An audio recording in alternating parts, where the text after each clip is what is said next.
আপনারা কি জানেন কিয়ামতের ময়দানে আল্লাহর কাছে বান্দা কোন আমল করলে হিসেব ছাড়া জান্নাতে যাবে? জানেন কেউ? বলতে পারেন কেউ?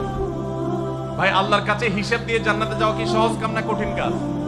আরে আল্লাহর কাছে তো অনেক দূরের কথা।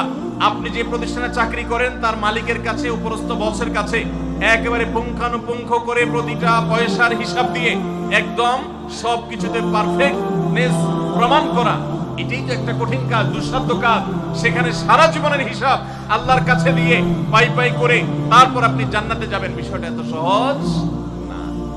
তাহলে হিসেব ছাড়া আল্লাহ তাআলা এমনিতে বলবেন হিসাব টিসাব নাই, তোমাকে এমনি জান্নাতে দিলাম, এটা চান আপনারা?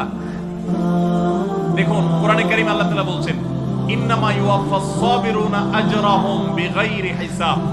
আল্লাহ বিনিময় দেওয়ার ক্ষেত্রে, সওয়াব দেওয়ার ক্ষেত্রে দুনিয়াতে যারা সবরকারী হবে, যারা ধৈর্যশীল হবে, যারা সহিষ্ণু হবে, যারা নিজেকে নিয়ন্ত্রণ করতে পারবে, এই সবরকারীদেরকে আল্লাহ তাআলা হিসেব ছাড়া দিবেন, তাদেরকে সওয়াব দিবেন হিসেব ছাড়া।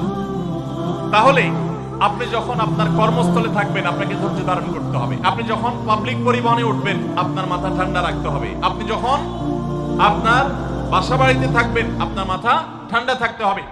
মাথা গরম হয়ে যায় যাদের, হট মেজাজ যারা, কথায় কথায় মাথা গরম হয়ে যায়, ধৈর্যহীন হয়ে যায়, যেখানে সেখানে গন্ডগোল বাঁধায় দেয়, মারামারি বাঁধায় দেয়, ধৈর্য সহ্য বলতে কিছু নাই, এই লোকগুলো কিন্তু এই সৌভাগ্যবান মানুষদের কাতারে শামিল হতে পারবে না। ঠিক একই ভাবে দাম্পত্য জীবনে সুখী হতে হলে সবর এবং শকর, এই দুইটা মূল মন্ত্রের কোনো বিকল্প পথ খোলা নেই। সেটা স্বামীর জন্য প্রযোজ্য, স্ত্রীর জন্য প্রযোজ্য।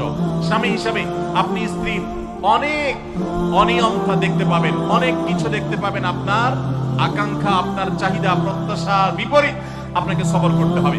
ভাইরা আমার, আমাদের প্রিয় নবী সাল্লাল্লাহু